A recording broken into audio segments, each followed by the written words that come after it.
আমরা প্রত্যেকেই কোনো কিছু অ্যাচিভ করার স্বপ্ন দেখি, আর সেই স্বপ্ন সত্যি করার উদ্দেশ্যে মরিয়া হয়ে ছুটি, পরিশ্রম করি। তবে এই প্রতিদিনের ব্যস্ত জীবনে সবচেয়ে বেশি আমরা হয়তো অবহেলা করি আমাদের হেলথকে, যেটা হওয়া উচিত আমাদের ফার্স্ট প্রায়োরিটি।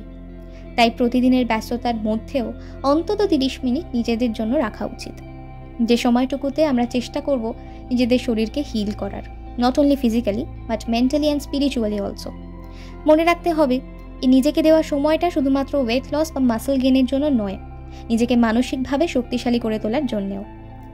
প্রত্যেক দিন সকালে 15 থেকে 20 মিনিট মেডিটেশন আর 15 থেকে 20 minute yoga can help you remove your stress, can help you start your day with a positive attitude and fresh mind.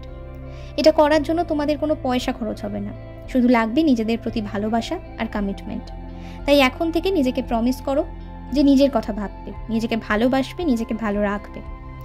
Remember one thing, in this world the only thing you can truly claim as your own is your health. তাই নিজের হেলথকে, নিজের mental পিসকে prioritise করার চেষ্টা করো।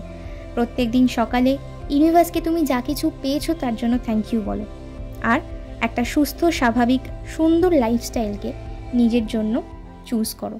Hello everyone, আমি মিষ্টি, you are watching Mysterious. Welcome to our new blog. আজকে হচ্ছে সানডে। আমি মোটামুটি 8:30টায় ঘুম থেকে উঠেছি। তারপর 1 ঘন্টা একটু এক্সারসাইজ, মেডিটেশন, যোগা এগুলো একটু করলাম। প্রত্যেক দিনই করি, কিছুটা সময় নিজের জন্য চেষ্টা করি বের করার।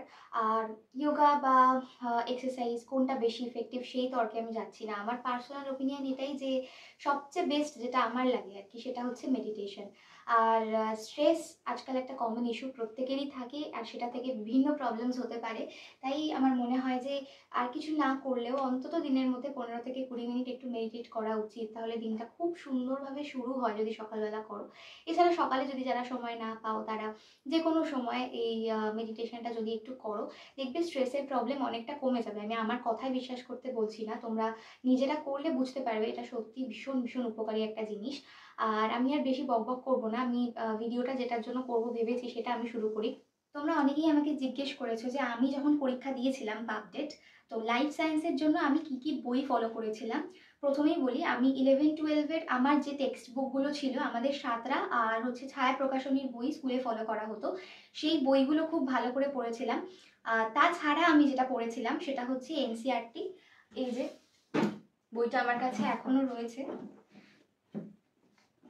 এই বইটা আমি ফলো করেছিলাম। তো এই বইটা তোমরা ফলো করতে পারো। এমসিকিউ এখানেও প্রচুর রয়েছে, সেগুলো সলভ করতে পারো। এমসিকিউ এর জন্য আলাদা করে কোনো বই ওরকমভাবে ফলো করতাম বলে আমার মনে পড়ে না।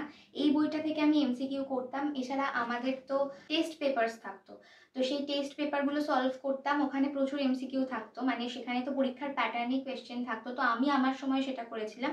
এছাড়া আমার কাছে এই একটা বই ছিল, সেখানে ছোট ছোট ছোট ছোট নোটস এখানে লেখা আছে। এখানে শর্ট, মানে এখানে থেকে পড়লে শর্ট কোয়েশ্চেনই মোটামুটি আনসার করা যাবে। তো এইটা আমি জানি না কোথায় এখন অ্যাভেলেবেল, এটা একটা স্ক্রিনশট তুলে তোমরা দেখতে পারো যদি কেউ চাও এই বইটা পড়তে। বাট আমার মনে হয় দরকার নেই খুব একটা এটার, কারণ এনসিইআরটি পড়লেই কিন্তু প্রিপারেশন হয়ে যাবে। আর যেটা সমস্যা সেটা হচ্ছে যে আমরা 11-12-এর পরীক্ষা দেওয়ার সময় আমাদের যেটা ব্যাপার ছিল, বেশ কিছু এরকম আমি দেখেছি স্টুডেন্ট যারা হচ্ছে প্রিপেয়ার করে বড় প্রশ্নের জন্য। এই বড় প্রশ্নগুলো আসে, এগুলো মুখস্থ করলাম, কিন্তু বই থেকে খুঁটিয়ে যে পড়াটা, বই থেকে একদম ডিটেলসে যে পড়াটা, সেই পড়াটা থরলি কিন্তু হয় না।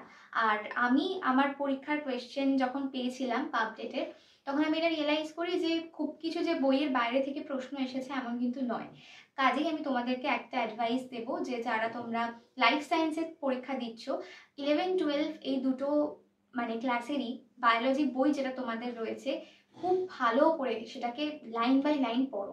সেখান থেকে নিজেরা কোয়েশ্চেন বানাও যে এখান থেকে কি এমসিকিউ আসতে পারে, সেটা তোমাদের হেল্প করবে।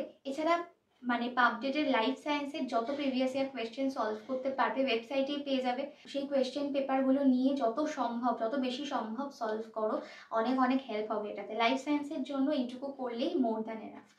আর বাকি সাবজেক্টগুলো যেগুলো তোমরা জিজ্ঞেস করেছো, হিস্ট্রি বলো, পলিটিক্যাল সায়েন্স বলো, বাংলা, ইংলিশ, বিভিন্ন সাবজেক্ট, যারা যে সাবজেক্টটা নিয়ে জানতে চাও, আমার ইনস্টাগ্রাম আইডি নিচে দেওয়া থাকবে, সেই ইনস্টাগ্রাম আইডিতে আমাকে তোমরা মেসেজ করো।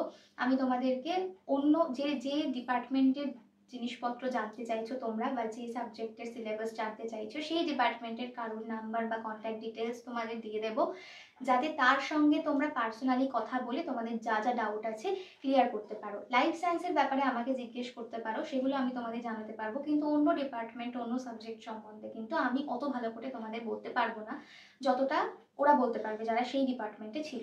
কাজে যাদের বিভিন্ন ডিপার্টমেন্ট নিয়ে বা অন্য অন্য সাবজেক্ট নিয়ে, তাই সেগুলোর সিলেবাস হোক বা প্রিপারেশন হোক, সেগুলো জানার আছে, সেগুলো আমাকে একটু ইনবক্সে জিজ্ঞেস করো। তো এই হচ্ছে ব্যাপার। আর আমার বেশ খিদে পেয়ে গেছে, সকাল থেকে আমি অনেক কিছু করে ফেলেছি আজকে। সকালবেলা খুব বেশি পড়াশোনার কাজ রাখি না, যাতে হচ্ছে একটু টাইম নিজেকে দেওয়া যায়। আর আজকে আমি সকালে আর কিছু করতেও পারবো না, কারণ আমার ভাই এই যে হাতে নেল এক্সটেনশন করে দিয়েছিল, সেইটা আমাকে তুলতে হবে। তো আপাতত আমি এখন ব্রেকফাস্টটা করি। আর আজকে ব্রেকফাস্টে একটু অন্য কিছু খাবো আমি। রোজ আমি স্মুদি খাই আর ডিম সেদ্ধ খাই, আজকে ডিম সেদ্ধটা আছে, কিন্তু তার সাথে একটু অন্য কিছু আছে, সেটা দেখাই তোমাদের। তো এটা হচ্ছে আজকে আমার ব্রেকফাস্ট। ডিম সেদ্ধটা আছে, জানি না কতটা দেখতে পাচ্ছ, তার সঙ্গে আছে হচ্ছে ব্রেড আর পিনাট বাটার।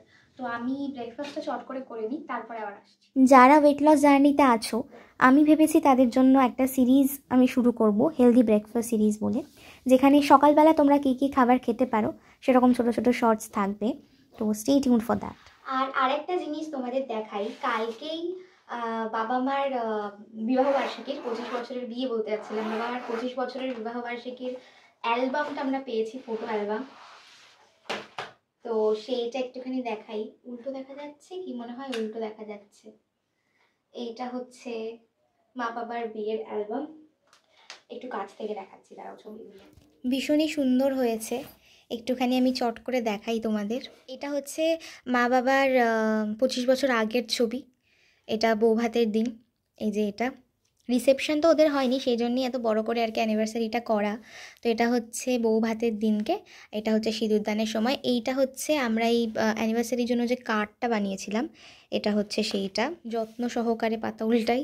আচ্ছা, এইটা হচ্ছে মেহেন্দি, মায়ের মেহেন্দি যখন হয়েছিল, এটা হচ্ছে মেহেন্দির ছবিগুলো। বেশ সুন্দর হয়েছে কিন্তু অ্যালবামটা। আচ্ছা, এই যে এটাও মেহেন্দির।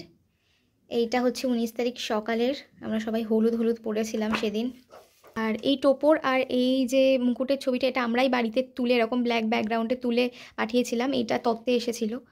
আর এটা হচ্ছে সামনের ওই যে বোর্ডটা করেছিল সেটা, এই যে তত্ত্ব, এটা হচ্ছে একটা গেট। এইটা আমি ভিডিওতে না দেখাতে ভুলে গেছিলাম, এটা তোমরা ছবিতে দেখো। এইটা হচ্ছে লাইটের একটা গেট মতো হয়েছিল। এই যে শুভদৃষ্টি, মালা বদল, প্রত্যেকটা ছবি কিন্তু ভীষণ সুন্দর হয়েছে। আর এই ছবিটা আমরা সবাই আছি, গোপও আছে, এটা আমরা ভেবেছি বাঁধাবো। সকলের সঙ্গে মায়ের ছবি রয়েছে, বাবার ছবি রয়েছে। এই যে ফাইনালি আমাকে পাওয়া গেছে।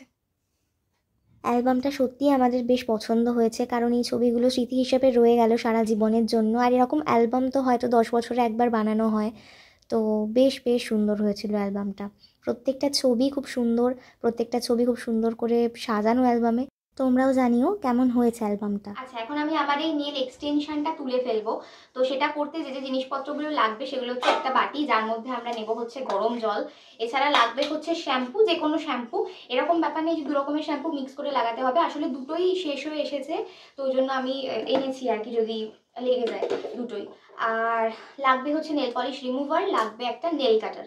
এই জিনিসগুলো হলেই আমরা হচ্ছে বাড়িতেই নেল এক্সটেনশন তুলে নিতে পারবো, যেটা পার্লারে করতে গেলে ওরকম 600-500 মতো লাগে। আমি ইউটিউব ভিডিওতে দেখেছি কীরকমভাবে নেল এক্সটেনশন রিমুভ করা যায়, তো এই ভিডিওটা হচ্ছে প্রুফ যে আসলে এই ট্রিকগুলো কাজ করে কিনা, ইউটিউবের হোম রেমেডি যেগুলো রয়েছে সেগুলো কাজ করে কিনা। তো সেটা আমি ভিডিও করে দেখাবো আজকে, আমি নিজেও জানি না যে এটা উঠবে কিনা, দেখা যাক।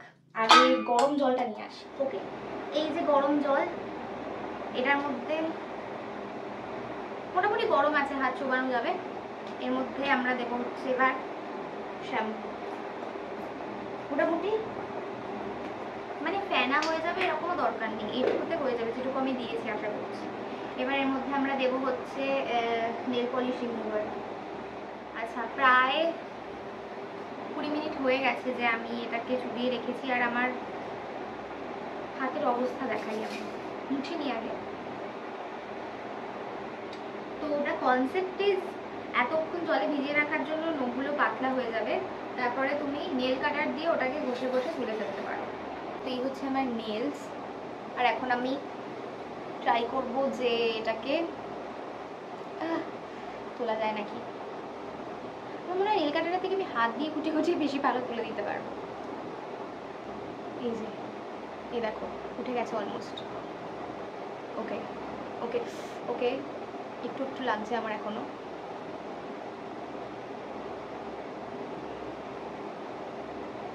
তো ইউটিউব ট্রিক্স অ্যাকচুয়ালি ওয়ার্ক।